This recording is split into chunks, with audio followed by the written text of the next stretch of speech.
Сегодня мы будем говорить про чувашские книги, изданные в Венгрии. Ну, тему можно взять шире и вообще поговорить про чувашскую литературу, изданную в Венгрии. Э, Очень интересно отметить то, что в советские времена чувашам искали побратимов, и очень часто их искали на Балканах, в Болгарии. Поскольку болгар и предков чувашей связывают некоторые общие периоды истории. Но эта дружба не очень-то и сложилась, но вот инициатива венгерских ученых нашла широкую поддержку в чувашской среде. И в 1970-е, 80-е годы в Чувашской республике успело побывать очень много венгров. Они даже учились в Чувашском педагогическом институте чувашскому языку. И, в свою очередь, очень много чувашских делегаций ездило в Венгрию. И с тех самых пор в Чебоксарах есть две улицы, которые напрямую связывают Чувашию с Венгрией. Это Эгерский бульвар и улица Хевежская. Эгер, как известно, в советские времена являлся городом-побратимом Чебоксарам. Так вот, дружба сама по себе сложилась последовательно с середины XIX века. Первым ученым, который обратил внимание на чувашский язык в научных целях, является Антал Регуле.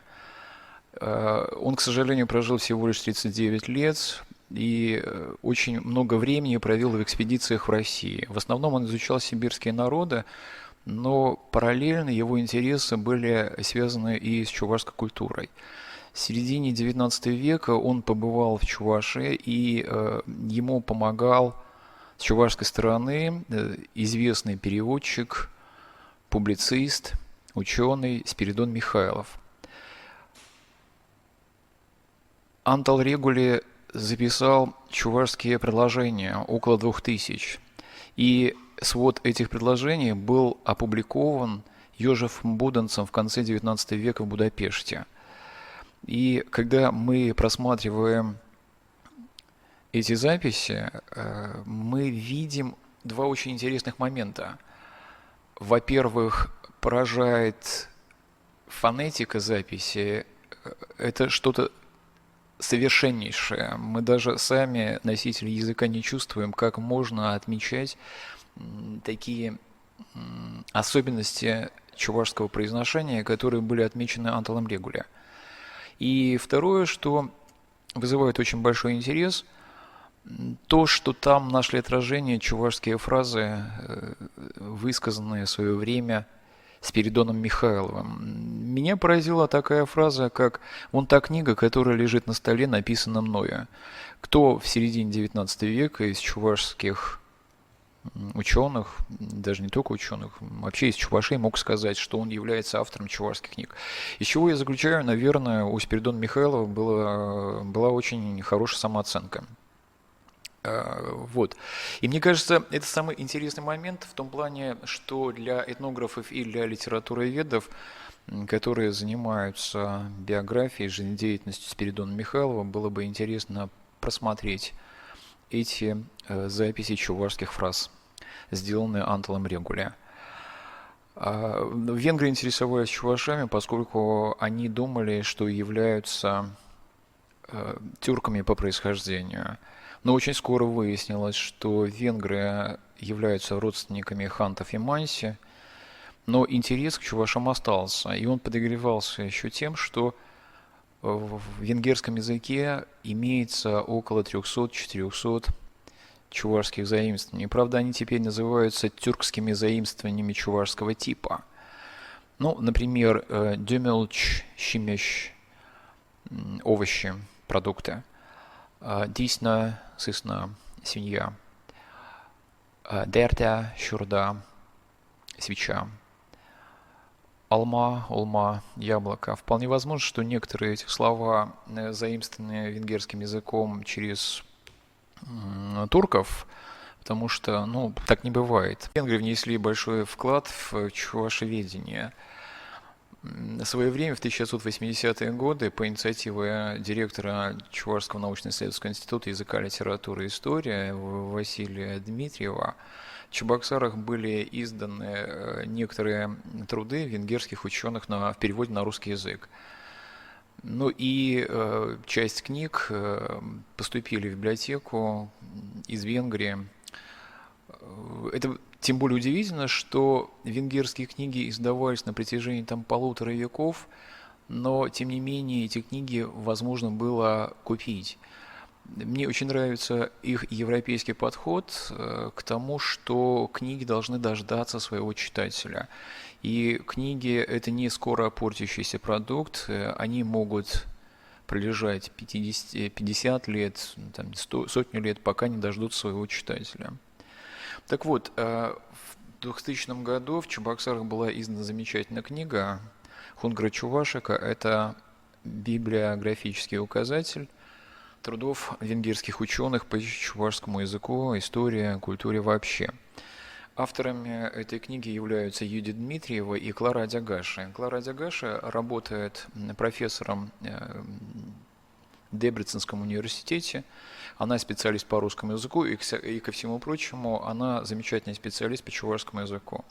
И в начале 1970-х годов по специальной программе она изучала чувашский язык в Чувашском государственном педагогическом институте имени Яковлева и освоила чувашский язык на очень приличном уровне. Мы с ней знакомы, и поскольку я слышу, что она по-русски говорит безупречно, с минимальным акцентом, я на это не мог обратить внимание, и я спросил, а вы на каком музыкальном инструменте играете? На что Клара Адягаши сказала, что она всю жизнь мечтала стать пианисткой, а поскольку в 10 классе она повредила руку, ей пришлось поменять профессию и уйти в филологи.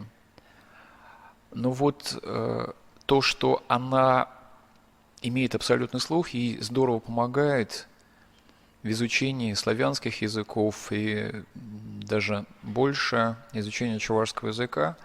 И в итоге Клара Адягаши несколько лет назад издала замечательную монографию «Историческая фонетика чувашского языка». Надо полагать, что это энциклопедический труд, это та монография, которая пишется в течение всей жизни. Но, ко всему прочему, у Клары Адягаши имеется очень много других изданий, в том числе посвященных чувашскому языку.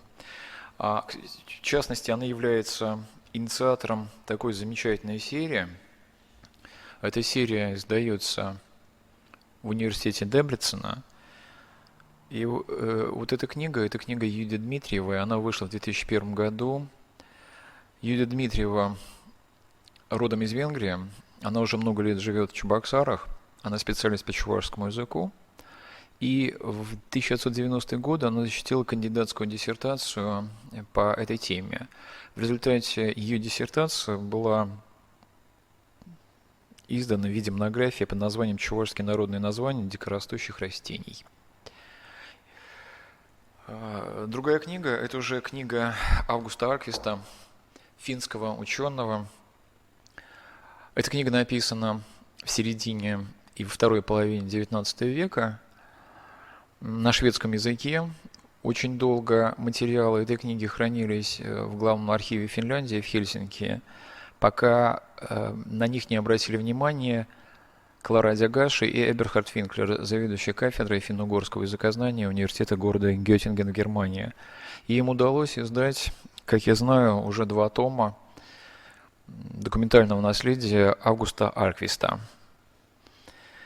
Ну и далее. Очень интересный момент, на мой взгляд, это мемуары Семена Эльгера, который во время Первой мировой войны попал в плен к венграм. Он жил некоторое время в плену в городе Дебрецене и в городе Мишкольц. Это уже на границе с современной Словакией.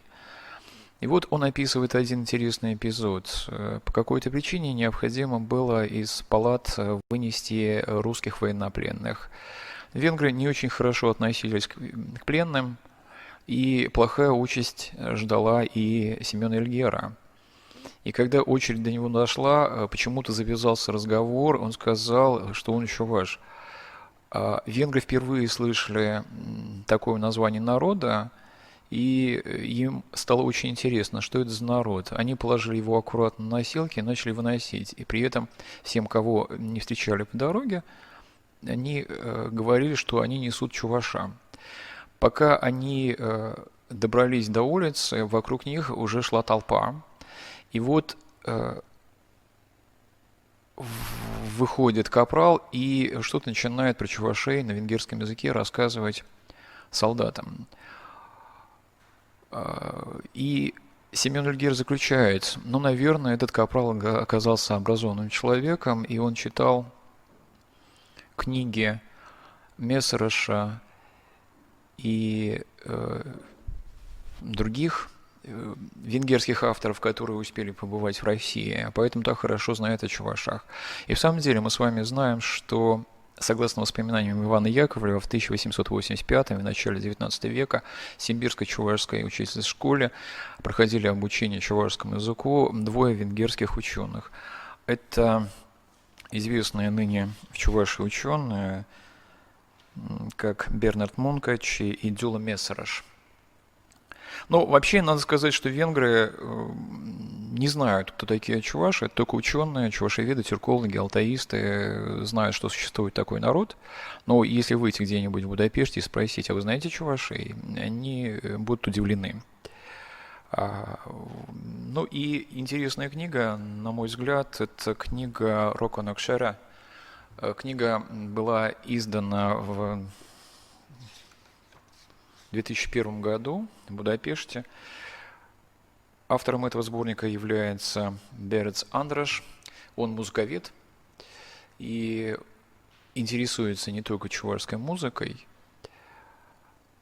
У него есть еще несколько изданий, подобных этому, посвященных чувашской музыкальной культуре.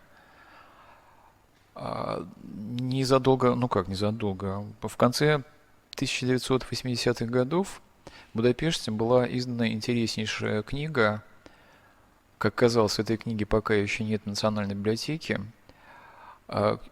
Книга называется «Чувашские народные песни». Эта книга была издана в Будапеште на английском языке. Ну, естественно, с чувашскими оригинальными текстами тоже. Но это фундаментальный труд. Ну и заканчивая сегодняшний рассказ про чувашскую литературу в Венгрии, стоит обязательно отметить очень интересное новое направление. Это перевод чувашской художественной литературы непосредственно с чувашского языка.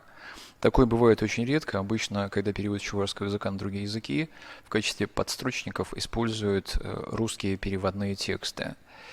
Ну, например, Еву Лисину перевели на шведский язык и издали несколько лет назад ее книгу «Песни низовых чувашей» на шведском языке. Так вот, перевод всех текстов происходил с русской основы. А мы знаем, что у Евы Лисиной чувашские и русские тексты заметно отличаются. Их необходимо рассматривать как единое целое. В русских переводах автора появляются новые нюансы, которые важны для целостного понимания ее творчества. Так вот, в 2016 году Мелинда Такач, аспирантка Сегетского университета и студентка кафедры алтаистики того же университета, изучала чувашский язык и параллельно в учебных целях начала переводить рассказы Евы Лисиной. Первый рассказ – это «Щегорчелли», «Кусок хлеба». Как отмечает Мелинда в предисловии к переводу, она этот рассказ переводила в течение целого года, но зато результат получился очень хорошим. Это тот самый образец литературной деятельности, в котором видится радость человека, который с большой любовью выполнил свою работу. Этот рассказ был опубликован в журнале «Форраж» в 2016 году. Ну и в 2020 году, в феврале, вышел второй рассказ Евы Лисиной «Хилеги Резумень. Предзимье», тоже на венгерском языке. Сложно сказать, будут ли продолжены опыты переводчицей, но начало хорошее.